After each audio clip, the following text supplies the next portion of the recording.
You know what sound that is, folks? You betcha. That's another Dune Whistle. I'm Chris Trottier. And I'm John Anzalone, and we are here today with Sam Huberty. How are you?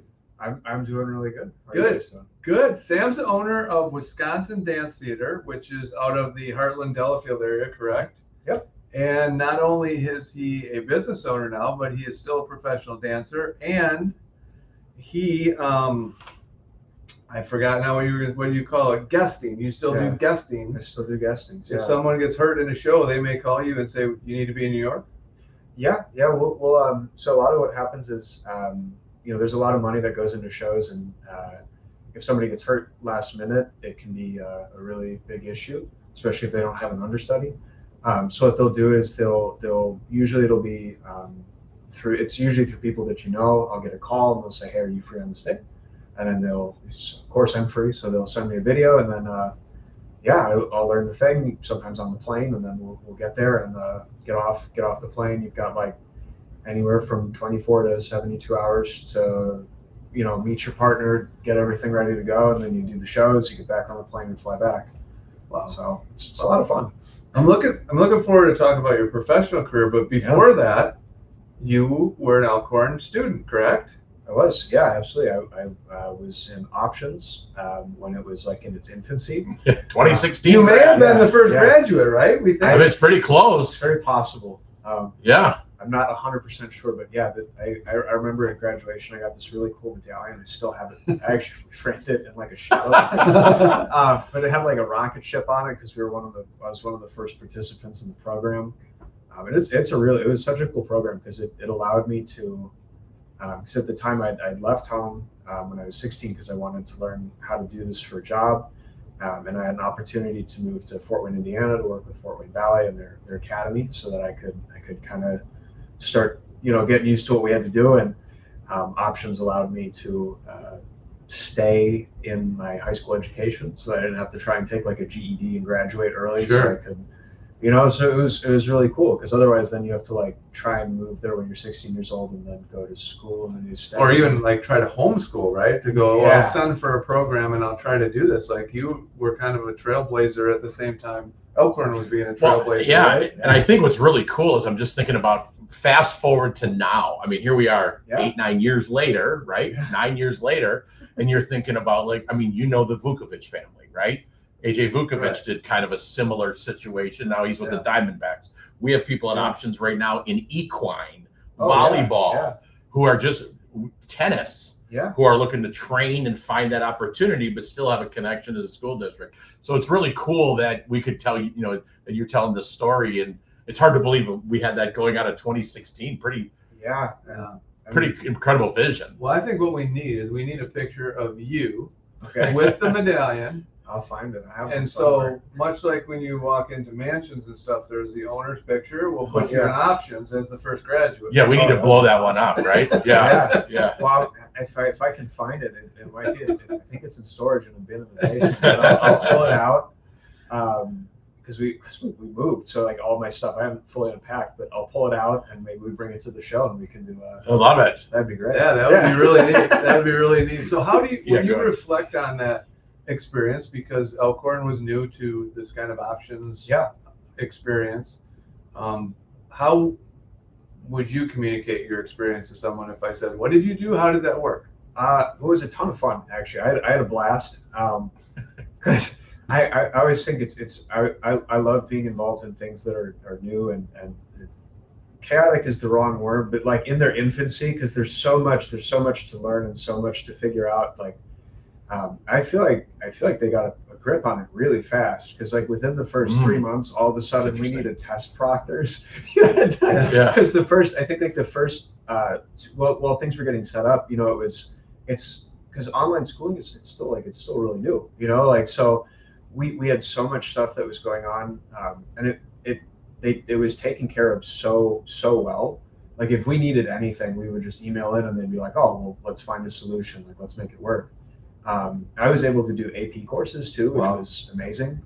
They made it really easy for me to be able to sign up and come back and take the AP testing, which was really awesome, because we were like in the middle of shows and stuff, so it's really hard to so they made it possible to we trained anywhere at the time. It was like 8 to 10 hours a day. So you're there like all day, and then you have to do school as much as you can, and yeah, it was great. I mean, they figured out too that because what we were doing was so physical that like we had to get gym class credits. Oh, so they did an eval of what we were doing in training, and they're like, yeah, just you have to write like I had to write like papers and stuff on it to get the credit, but they were very flexible with what we were doing to allow us to be able to go and pursue something like that for so many hours a week, and it was awesome. Yeah. It was a great experience. And this allowed you the opportunity to become a professional dancer, correct? It's like where were your travels? Yeah, I was saying, yeah. Where did they go from there?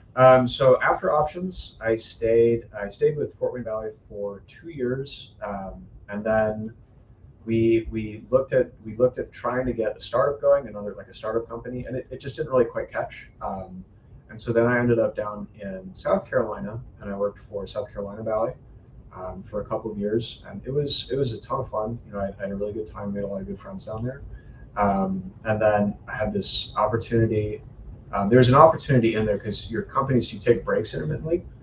So during the time in South Carolina, I was able to go to Nairobi, Kenya, and work with an organization called Artists for Africa, where they provide teaching and educational resources where it just might not be possible to get it otherwise. And they have, I think, 5 schools in Nairobi that they take kids into and they teach them. And so it was really cool to get to go on that. And I went to Cape Town, South Africa to work with a gentleman from Zero Copper House for a little bit. And then from there, the contact from Zero Copper House in South Africa, he had moved to Israel, to Jerusalem Valley. And so they were expanding, and they offered, I got a phone call, and they just said, hey, would you consider coming here? Would you want to come here? We're looking for some people. And I was like, yeah. And they're like, when do you need me? When can you get here? And I was like, yesterday, right? Yeah. They were like, well, if you could be here in like a month, that would be awesome. So we had 4 weeks. So I had to go back in because I was doing a guesting actually in Florida at the time, and I had to go back in to the hotel room, and I was like, hey, honey, so we're going to be moving to Jerusalem. Yeah. It was like, they got you a contract. I have a contract. So what we're going to do is we're going to sell all of our stuff, and we're going to get on the plane and go. And she was incredibly understanding and went on this adventure. Wow. Yeah. So it was a blast. Well, I probably missed. You're married. I am, yeah. You're married, and Jordan is also a professional dancer. Yes, yeah. She couldn't be with us here because she's running Wisconsin Dance Theatre, right? Yeah, she's busy today. She's up taking care of stuff this morning. We were on a call, I think, right away, like 8 o'clock this morning, trying to sort some stuff out for the shows coming up in July. So she's handling some stuff, so I was able to come down here and. Yeah.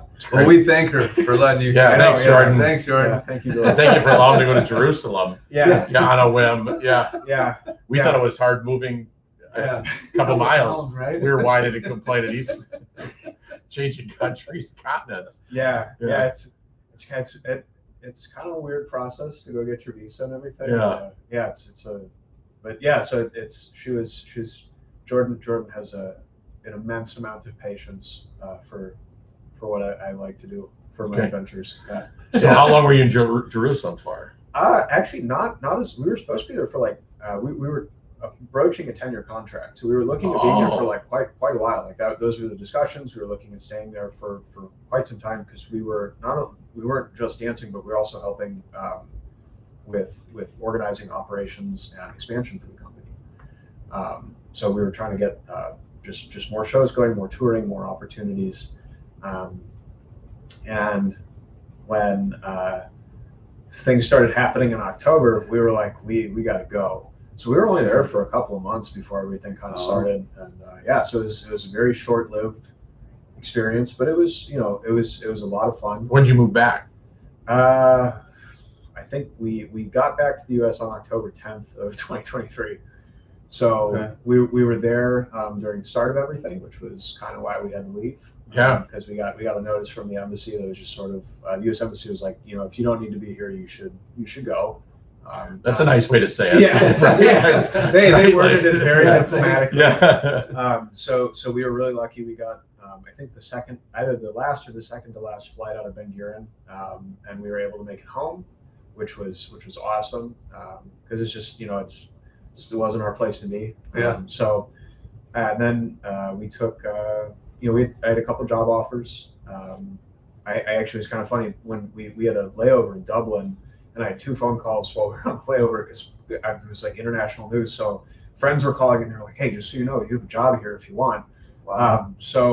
But when we got back, we decided, we were like, I think we wanted to stay in Wisconsin near our family, and that then spawned this idea to then get a company going here and do a lot of the touring into places where maybe they don't, shows aren't always readily available, or it's either you got to drive to Milwaukee, Madison, Chicago, or the Twin Cities to go see a larger production, and there's a lot of theaters all over the states. So it's that's kind of how that got started. Well, let's talk a little bit about the Wisconsin Dance Theater.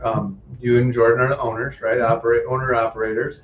Yeah. Well, so we have the Wisconsin Dance Theatre Conservatory, which is that is for profit. That's an S corp now, and that's the schooling portion. And then the Wisconsin Dance Theater is a nonprofit entity that runs. So that's the professional part. Gotcha. So most of your professional companies are nonprofit. Okay.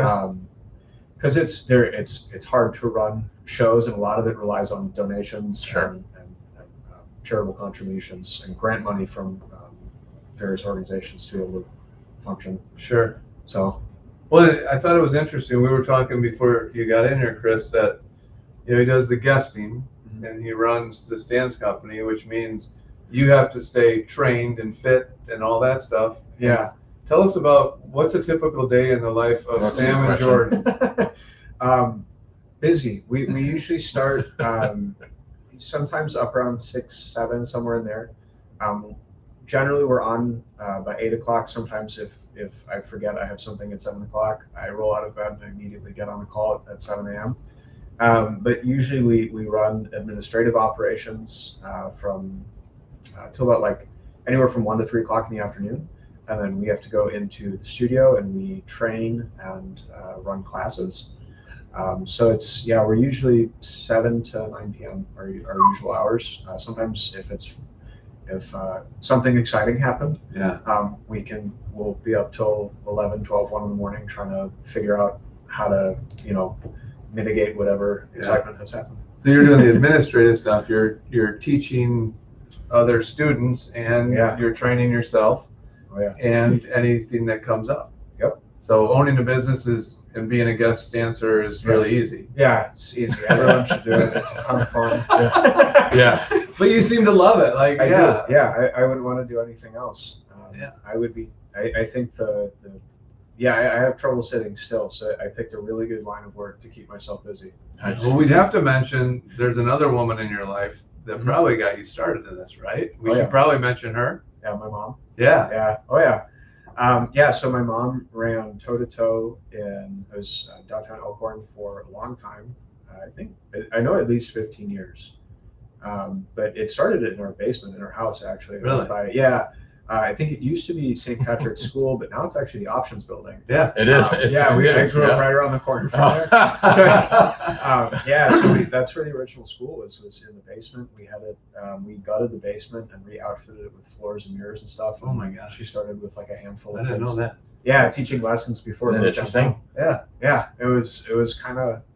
It was cool because like all our friends would come over and then they would just go take lessons in the basement. And we got to see so many. It was a blast. It was a ton of fun. I think she did that for the first year or 2 years maybe, and then she started getting so many kids that wanted to take lessons that we just it was not going to stay there. Yeah. Too many people around the house. Sounds like a good problem to have. Yeah. Right. I mean, that's the goal. Yeah. So she I think.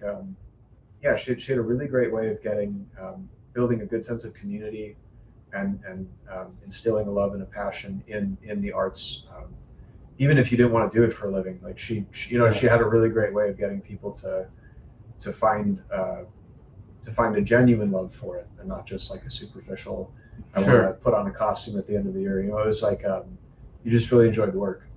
So that's great. But I think you're right. Knowing your mom and watching what she did there, it was everybody from I just want to do this because it's fun to I want to make a career out of this. How do I do that? And all in the middle. I think she did a really good job of that. And I even ended up in one of your mom's performances one year. Yeah, I remember. The Nutcracker. Yeah, I knew that. Yeah, I think I was in the show. Yes, you were. You were. That's great. I danced with professional dancers, Chris. Yeah.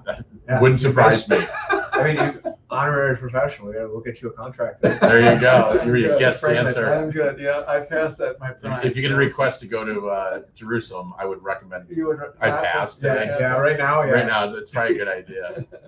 But Sam, so we can't wrap up here because we're getting close to that time without saying you guys are bringing a performance to Elkhorn. There you go. We are. Yeah. We I called in a bunch of favors from friends. They're all flying out. A lot of them are coming from the East Coast to come and put on this production at Elkhorn Area High School. Wow. Which awesome. Yeah, Elkhorn was so nice. We were like, can we use the theater? They were like, yes, absolutely. So they've helped us massively get everything organized, and in terms of like helping us, like just pointing us in the direction like who to go, because I haven't been home in like it's been almost a decade. I've been gone for a while, so they really helped get us connected. And a lot of the people in the community that we did know previously, Elkhorn's been so supportive in helping us just get organized and getting who to talk to, who to go and see to get the word out to. So it's been a blast, which is how we ended up doing this. It's awesome. Yeah, let's get the so word out. what day's the show? July 12th and 13th. So there's 2 performances on, I believe on the 12th, 2 p.m. So we have a matinee and then a 7 p.m. show. And then there's a matinee on the 13th. And we're also doing, afterwards, there's a meet and greet, I believe at Friends on the Square, on the upstairs room. So if you want to come and meet the dancers after the show, they'll be up there and they can say hi. Really cool. Yeah, because Joe's actually coming back. My youngest brother is going to be doing the show as well with his wife. Oh, wow. Nice. So we managed to get Look at that. Yeah. Some of the dancers coming, a lot of them are actually from Wisconsin originally. Oh, that's cool. It's hard to find work, so right. a lot of us have had to leave and go other places. So a lot of them are coming back to come and do the show. And so it's all to jazz music. So it's a very lively show. It's very quirky. And it takes place right at the end of World War II with all the GIs coming home. Okay. So all of the uniforms actually we have for the soldiers are actual combat uniforms from World War II. Really? And we're naming the characters after the people who originally owned the uniforms. Oh my goodness, that's amazing. Reaching out to families to get photos and whatever we can from them we're trying to make it like as involved in the community as we can and something special for people. That's really special. Yeah. So where do they get tickets? Where do we go buy tickets, or they just show up? You should be able to buy them at the door. Okay. You can buy them at the door. Otherwise, if you go online to our website, we have a link to, I think we're going through. Which is right up on the banner there, WisconsinDanceTheatre.com. Yep. And we have 821 seats in the auditorium, so let's fill that up. And we have 3 shows, so it's. You sure about that number? Yeah. Yeah. Oh yeah. See, I thought it was more than that. I thought it was 41, but it's all right. I'm gonna go with you. I'll trust you. Mom. Yeah. Worked with me on the seating chart and the labeling it for ticketing. So is this after we redid it or no? After we redid it. Okay, all right, I'll trust you. Maybe I have the old number. Yeah, so I only know because Colleen. There you go. Yeah. But yeah, it's a performative art. So the best way we can receive support is by having people come and watch us. Yeah. It's not, there's if there isn't an audience, what we're doing is kind of pointless, So yeah. Yeah, and I'm sure it'll be really good. I know you guys have been back to do some stuff for United We Dance, and when your mom was teaching, and I would encourage people to go. It's amazing. It's absolutely professional, and really a lot of fun to watch. Yeah, and we have jazz musicians coming as well to play. Some of the sections are played live. One of your graduates this year is going to be supposed to be doing it. Jameson, he's got a group we're putting together that I think is playing parts of the show. And Kyle over at J. Roberts has a group that he's going to look at that. Yeah, that's really cool. Holy cow. It's really fun. So we're going to get Kyle and J. Roberts on now. We better. Yeah. That's good. He's a great guy. He is a great guy. He's a great guy. Yeah. Well, all right. Well, this has been great. Right? Yeah, this is great. Well, Sam, we appreciate you being on here. We're proud of you for all your successes, and thank you for coming on and pulling over Tell Jordan we appreciate her. Yeah. Kind of running the ship while you were gone, and July 11th and 12th, right? July 12th and 13th. 12th and 13th. 12th and 13th. July 12th and 13th. Get out, see some alumni, see some great performers. Yeah. Elkhorn Auditorium. What do you think?